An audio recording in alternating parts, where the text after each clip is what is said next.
What's up? Welcome back. My name is Caela. My sign name is Caela, and today we're learning family signs. So first, the sign is family.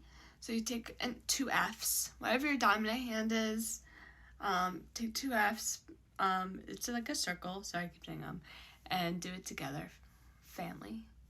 Family. It's like a circle. Okay. Second one is mom. Mom, like girl signs are always below the nose. So mom, and then dad, boy signs are always above. So dad. Brother is going to be brother. So it's kind of like boy and then brother. And then sister is girl and then sister. And then grandmother and grandfather. So grandmother and grandfather. It's just like mom and dad, but move